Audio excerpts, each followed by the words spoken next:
नमस्कार, आदाब, सत श्री अकाल। आपका आपके अपने चैनल कहानी XYZ में बहुत बहुत स्वागत है। तो बिना समय बर्बाद किए हुए चलिए कहानी की ओर चलते हैं। सुबह के 10 बज रहे थे। सोमवार का दिन होने की वजह से सड़कों पर कुछ ज़्यादा ही भीड़ भाड़ थी। पटना के मीठापुर का ही वही हाल था। सड़कों पर भीड़ भाड़ की वजह से गाड़ियां सरक सरक कर चल रही थीं। उसी भीड़ में एक ऑटो भी हॉर्न बजाता हुआ आगे निकलने की कोशिश में लगा था। उसमें एक लड़की बैठी थी जो ऑटो ड्राइवर से बराबर जल्दी से जल्दी पटना जंक्शन रेलवे स्टेशन पर पहुंचने को कह रही थी, लेकिन भीड़ की वजह से ऑटो आगे बढ़ नहीं पा रहा था। ऑटो में बैठी लड़की कभी अपनी घड़ी देखती तो कभी ऑटो से सिर बाहर निकालकर पीछे की ओर देखती। जैसे ही ऑटो चाणक्य लॉ यूनिवर्सिटी के पास पहुंचा, एक सफ़ेद रंग की बुलेट मोटरसाइकिल पीछे से आकर ऑटो के साथ साथ चलने लगी। उस पर दो युवक सवार थे। उन्हें देखकर लड़की घबरा गई और उसने ड्राइवर से ऑटो भगाने को कहा, लेकिन भीड़ की वजह से ऑटो ड्राइवर ऑटो भगा नहीं सका। इसी बीच मोटरसाइकिल पर पीछे बैठे युवक ने पिस्तौल निकाली और ऑटो में बैठी लड़की को लक्ष्य बनाकर 4 गोलियां दाग दी। लड़की पर गोलियां दागकर मोटरसाइकिल सवार जिस तरह पीछे से आराम से आए थे उसी तरह आराम से आगे बढ़ गए। उन्हें रोकने की कोई हिम्मत भी नहीं कर सका। गोली लगने से लड़की चीखी तो ऑटो ड्राइवर ने ऑटो रोका और लड़की की मदद करने के बजाय वह ऑटो ही छोड़कर भाग गया। अमूमन ऐसा ही देखा गया है। गोलियां चलने से बाजार में अफरा तफरी मच गई। लोग दुकानें बंद करने लगे। थोड़ी देर में अफरा तफरी थमी तो लोगों को पता चला कि ऑटो में बैठी लड़की पर गोलियां चलाई गई थी। वह अभी भी उसी में घायल पड़ी है। कुछ लोगों ने तुरंत उसे अस्पताल पहुंचाया, जहां डॉक्टरों ने उसे मृत घोषित कर दिया। पुलिस को सूचना दी गई। पहले पुलिस ने घटनास्थल का निरीक्षण किया, उसके बाद अस्पताल गई। शिनाख्त के लिए लड़की के पर्स और बैग की तलाशी ली गई तो उनमें से मिले कागजातों से पता चला कि लड़की का नाम सृष्टि जैन था। वह इंदौर में स्नेह नगर की रहने वाली थी। वह गोयर की फ़्लाइट से दिल्ली से पटना आई थी और मीठापुर के मणि इंटरनेशनल होटल में ठहरी थी। उसे फ़्लाइट से दिल्ली जाना था, लेकिन उसने फ़्लाइट का टिकट कैंसिल कराकर पटना से इंदौर जाने के लिए पटना इंदौर एक्सप्रेस का टिकट करवाया था, जो कि सुबह 10 बजे वह होटल छोड़कर ऑटो से पटना जंक्शन जा रही थी। तभी रास्ते में उसे गोली मार दी गई। इसके बाद 11 बजे के करीब उसकी मां ममता जैन ने सृष्टि के मोबाइल पर फ़ोन करके पता करना चाहा कि क्या वह ट्रेन में बैठ गई है, तो किसी पुलिस वाले ने फ़ोन रिसीव कर उन्हें बताया कि सृष्टि को गोली मार दी गई है और वह अस्पताल में है। जिस समय सृष्टि को गोली मारी गई थी, auto driver Raj Kapoor Singh auto छोड़कर भाग गया था। पुलिस ने उसके ऑटो में लिखे पुलिस कोड में J647 से उसका मोबाइल नंबर और पता लेकर उसे फ़ोन किया। वह परसा बाजार के पूर्वी रहीमपुर गांव का रहने वाला था। थाने आने पर ऑटो ड्राइवर राज कपूर सिंह से पूछताछ की गई तो उसने बताया कि लड़की पर गोली चलाए जाने के बाद वह काफ़ी डर गया था। वह उस लड़की को लेकर स्टेशन जा रहा था। तभी चाणक्य लॉ यूनिवर्सिटी के पास बुलेट मोटरसाइकिल से 2 लड़के आए और उनने पीछे से लड़की को गोली मार दी। गोली मारकर वे करविघिया की ओर गए थे, जो कि वहीं पास में खरोट थी। पुलिस ने जब सृष्टि से पूछताछ की, पिता सुशील जैन से बातचीत की, उन्हें बताया गया कि शादी.com पर 20 दिन पहले उनकी छोटी बेटी शगुन ने मृतिका सृष्टि का प्रोफाइल डाला था। बिहार का कोई लड़का उसे पसंद आ गया था तो वह उसी से मिलने पटना आई थी। जब सृष्टि की बहन शगुन से पूछताछ की गई तो उसने बताया था कि शादी.com पर सृष्टि का प्रोफाइल देखकर पटना के रजनीश की ओर से उसके लिए विवाह का प्रस्ताव आया था। रजनीश सृष्टि के अपने घर वालों से मिलवाना चाहता था, इसीलिए उसने सृष्टि को पटना बुलाया था। रजनीश ने ही सृष्टि के लिए फ़्लाइट का टिकट भी भेजा था और पटना में ठहरने के लिए होटल का भी इंतज़ाम किया था। वह 11:35 पर वह पटना पहुंची थी और मणि इंटरनेशनल होटल में कमरा नंबर 106 में ठहरी थी, यानी रुकी थी। उसी दिन दोपहर 2:10 पर रजनीश ने अपने दोस्त राहुल के साथ उसी होटल में कमरा नंबर 107 बुक कराया था। होटल के रजिस्टर में उसने अपने पिता का नाम राजेश्वर प्रसाद सिंह और पता राघवपुर, जिला वैशाली लिखा था।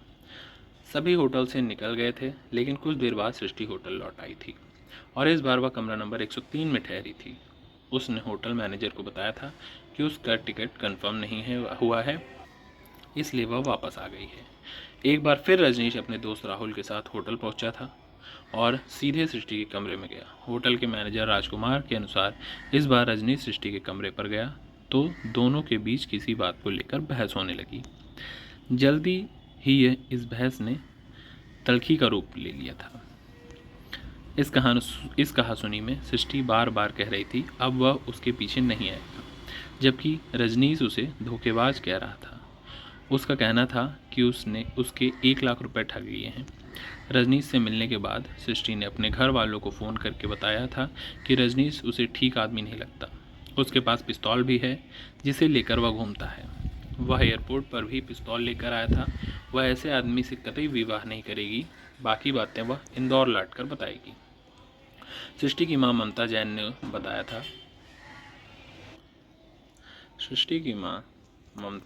बताया था कि रजनीश ने उससे भी फ़ोन पर मीठी मीठी बातें की थी। वापस आने के लिए सृष्टि को फ़्लाइट पकड़ने के लिए एयरपोर्ट पर गई थी, लेकिन फ़्लाइट नहीं मिली।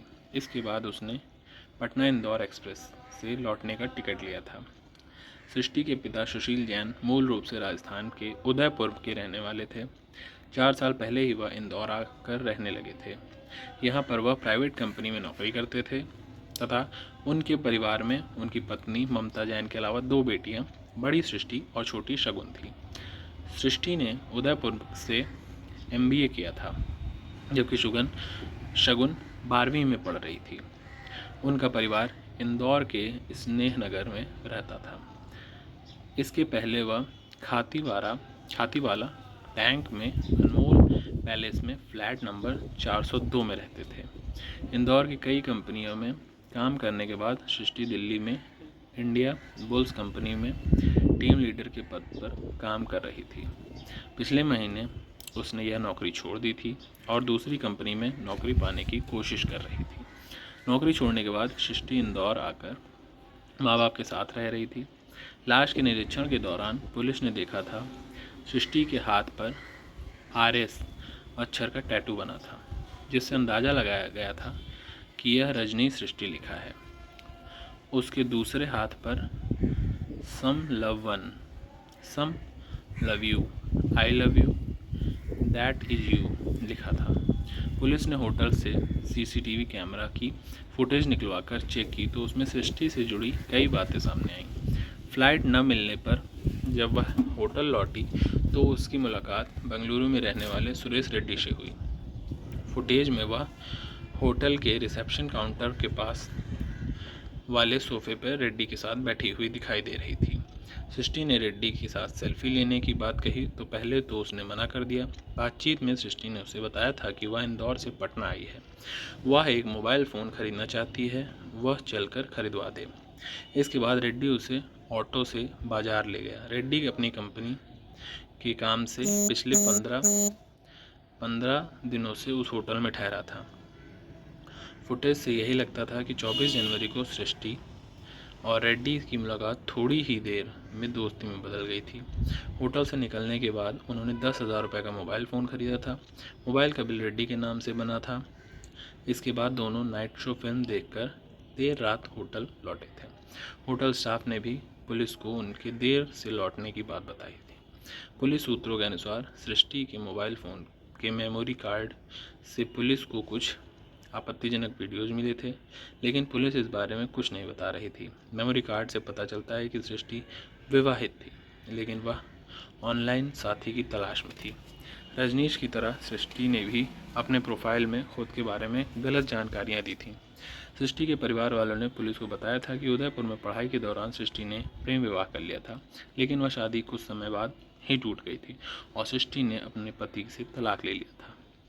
सोचने वाली बात यह थी कि अगर रजनीश से सृष्टि की पहले से जान पहचान थी तो किसी अजनबी के बुलाने पर वह इंदौर से पटना कैसे चली गई। रजनी सृष्टि के पड़ोस वाले कमरे में ही रात में ठहरा था, लेकिन यह बात उसने अपने घर वालों को नहीं बताई थी। दोनों के बीच कहीं पहले से तो कोई रिश्ता नहीं था। आखिर रजनीश बार बार सृष्टि पर 1 लाख रुपए ठगने का आरोप क्यों लगा रहा था। केवल विवाह के प्रस्ताव ठुकराने से कोई किसी लड़की की हत्या क्यों करेगा। सृष्टि की हत्या के 8 दिन बाद सृष्टि के हत्यारे रजनीश को पुलिस ने गिरफ्तार कर लिया था। वह अपनी पत्नी और दोनों बच्चों के साथ कंकड़बाग में अपने किसी रिश्तेदार के यहाँ गया था। तभी पुलिस ने उसे पकड़ लिया था। पुलिस को उसके वहाँ आने की जानकारी पहले से थी, इसलिए सादे लिबास में वहाँ पुलिस वालों को तैनात कर दिया था। उसके आते ही पुलिस ने उसे पकड़ लिया था। वह पटना से होकर दिल्ली भागने की फिराक में था। पूछताछ में रजनीश ने पुलिस को बताया था कि सृष्टि उसे ब्लैकमेल करने लगी थी। लोगों को ब्लैकमेल करना उसकी आदत में शुमार था। इस काम में उसका परिवार भी उसका साथ देता था। पुरुषों को फंसाकर रुपए ऐंठती थी। यहाँ आकर उसने उससे गहने खरीदने को कहा था। सृष्टि के बार बार बदलते व्यवहार से रजनीश को उस पर शक हो गया था, जिससे उसने गहने खरीदने से मना कर दिया था। इसी बात से सृष्टि उससे नाराज़ हो गई थी और होटल में ही उससे बहस करने लगी, जो जल्दी तलखी में बदल गई। बात ज़्यादा बढ़ी तो वह रजनीश को गालियां देने लगी। इसके बाद सृष्टि ने अपना सामान उठाया और अकेली ही ऑटो से स्टेशन की ओर चल पड़ी। रजनीश के पास पिस्तौल थी ही। उसने देखा कि सृष्टि उसे धोखा देकर जा रही है, तो उसने बुलेट से जाकर रास्ते में उसे गोली मार दी। राघवपुर के वीरपुर बराटी टोला का रहने वाला रजनीश किसान राजेश्वर प्रसाद सिंह का बेटा है। पुलिस ने उसे गांव वाले पर घर पर छापा मारा तो 7.67 बोर की गोलियां के 6 खोखे मिले थे। रजनीश की 13 साल पहले किरण सिंह से शादी हुई थी। उसके 2 बच्चे में बड़ा बेटा प्रियांशु 12 साल का और छोटा कुणाल सिंह 9 साल का था। रजनीश की गिरफ्तारी से किरण काफ़ी परेशान थी। उसका कहना था कि उसके पति किडनी के मरीज हैं। अगर उन्हें समय समय पर दवाएं न दी जाएं तो उनकी जान का खतरा है। किरण ने दिल्ली के अपोलो हॉस्पिटल में उनकी किडनी दान की थी। दूसरी किडनी रजनीश के बड़े भाई अनिल ने दी थी, जिसकी वजह से उसे दिन में 3 बार दवा खानी पड़ती थी। पीने के लिए उसे मिनरल वाटर दिया जाता था।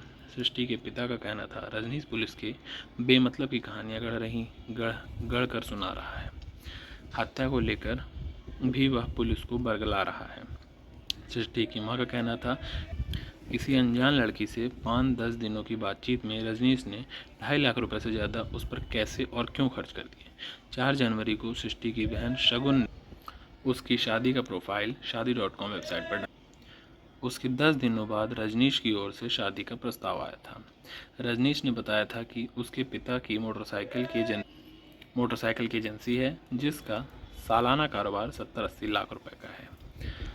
अपने बारे में उसने बताया था कि वह IPS की तैयारी कर रहा है। उसके इसी प्रोफाइल और प्रस्ताव के बाद सृष्टि उससे मिलने पटना आई थी। पुलिस सूत्रों से मिली जानकारी के अनुसार रजनीश की तरह सृष्टि ने भी शादी की वेबसाइट पर अपने बारे में गलत जानकारियां दे रखी थी। उसने पहले विवाह और तलाक के बारे में बिल्कुल नहीं बताया था। रजनीश तो गलत था ही, सृष्टि भी अपने बारे में गलत जानकारियां देकर दोबारा शादी की फिराक में थी। पुलिस पूछताछ में रजनीश ने सृष्टि की हत्या का अपना अपराध स्वीकार कर लिया था। उसने सृष्टि से हुई जान पहचान के बारे में पुलिस को जो बताया था, उसके अनुसार उसने सृष्टि पर काफ़ी रुपए खर्च किए थे। इसके बाद भी वह उससे और कई चीज़ें खरीदने को कह रही थी। इससे उसे लगा कि यह काफ़ी खर्चीली है। अब तक वह उससे करीब 2 लाख रुपए खर्च करवा चुकी थी। रजनीश ने सृष्टि के पास एक नया मोबाइल फ़ोन देखा, जिससे सृष्टि ने सुरेश रेड्डी के साथ सेल्फी ले रखी थी। वह फ़ोटो देखकर उसके दिल में काफ़ी गहरी ठेस लगी। रजनीश ने अपनी पत्नी से बिल्कुल नहीं पटती थी, इसीलिए वह दूसरी शादी के बारे में सोच रहा था। पहली नज़र में सृष्टि रजनीश को बहुत अच्छी लगी थी, जिससे उसने उससे विवाह करने का मन बना लिया था। विवाह के बाद वह उसके साथ दिल्ली में रहना चाहता था, लेकिन जब वह उसके उल जुलूल मांगों की पूरी नहीं कर सका तो सृष्टि ने उससे विवाह करने से मना कर दिया। पुलिस को दिए गए बयान में रजनीश ने बताया था कि सृष्टि की हत्या करके मीठापुर से सीधे आसियाबाद होते हुए हाजीपुर चला गया था। रास्ते में महात्मा गांधी पुल से उसने अपना मोबाइल फ़ोन, टैबलेट और पिस्तौल का लाइसेंस गंगा नदी में फेंक दिया था। इसी के साथ अपनी बुलेट मोटरसाइकिल को नाव पर रखकर गंगा नदी के बीच में डुबो दिया था। इसके बाद वह हाजीपुर, वैशाली और पटना में ठिकाने बदल बदल कर समय गुजारता रहा। रजनीश के बड़े भाई अनिल सिंह ने पुलिस को दिए बयान में कहा था कि रजनीश की किडनी ट्रांसप्लांट कराई गई है, जिससे कि वह शारीरिक रूप से काफ़ी कमज़ोर है। ऐसे में वह किसी की हत्या कैसे कर सकता है। उसी दिन 4 बार दवाइयाँ खानी पड़ती हैं और मिनरल वाटर पीना पड़ता है। ट्रांसपोर्ट का कारोबार करने वाले अनिल का कहना था कि तबीयत खराब रहने की वजह से रजनीश गांव पर ही ब्याज पर रुपए देने का काम करता है। उसे हत्या के इस मामले में फंसाया गया है। बहरहाल रजनीश पुलिस की गिरफ्तार में है और सृष्टि की मौत हो चुकी है। सृष्टि के पिता इस हत्याकांड की सीबीआई जांच की मांग कर पुलिस का कहना है कि रजनीश के तार किडनी बेचने वाले से जुड़े हो सकते हैं। शादी के बहाने रजनीश ने अपहरण की नीयत से सृष्टि को पटना बुलाया था, लेकिन उसकी बातचीत के बाद सृष्टि को कुछ खतरा महसूस हुआ तो उसने वापस जाने के लिए अपनी भलाई समझी, लेकिन वह लौट नहीं पाई क्योंकि रजनीश को उससे खतरा था। रजनीश पहले भी एक बच्चे का अपहरण के मामले में जेल जा चुका था। वैशाली के थाना जोरावरपुर में उस पर अपहरण का केस दर्ज है। कुछ दिनों पहले ही वह जमानत पर छूटा था। अगवा किए गए बच्चे का अब तक कोई सुराग नहीं मिल सका है। पुलिस जांच में पता चला कि बच्चे का अपहरण किडनी निकालने के मकसद से किया गया था। जांच के बाद पुलिस ने उस पर खाता सील कर दिया था, जिसमें 90 लाख रुपए जमा थे। अरे बाप रे, 90 लाख! उसके घर में फर्जी स्टाम्प और कई सरकारी अफसरों की मोहरें बरामद हुई थी। रजनीश खुद भी 2 बार किडनी ट्रांसप्लांट करवा चुका था। पुलिस यह पता कर रही है कि जिस डॉक्टर ने उसकी किडनी ट्रांसप्लांट की थी, कहीं रजनीश उस डॉक्टर या अस्पताल में उसके साथ किडनी बेचने के रैकेट में तो नहीं शामिल है। पुलिस को जानकारी मिली है कि सृष्टि ने दिल्ली में किसी डॉक्टर के यहाँ भी काम किया था। हो सकता है रजनीश की किडनी ट्रांसप्लांट के दौरान उसकी जान पहचान हुई हो। दोनों के बीच रुपयों को लेकर होटलों में हुई बहस कहीं किडनी खरीद बिक्री के रैकेट से तो नहीं जुड़ी है। रजनीश भी पिछले कुछ दिनों में से दिल्ली में ही रह रहा था और किडनी ट्रांसप्लांट कराने वाले मरीजों को किडनी मुहैया कराने की दलाली का काम करने लगा था। इस काम से उसने काफ़ी पैसे कमाए थे। वह जब भी अपने गांव वीरपुर आता, दोस्तों पर खूब पैसा खर्च करता, लेकिन सृष्टि के पिता का कहना सृष्टि और रजनीश की पहले से जान पहचान और प्रेम प्रसंग की बात बिल्कुल गलत है।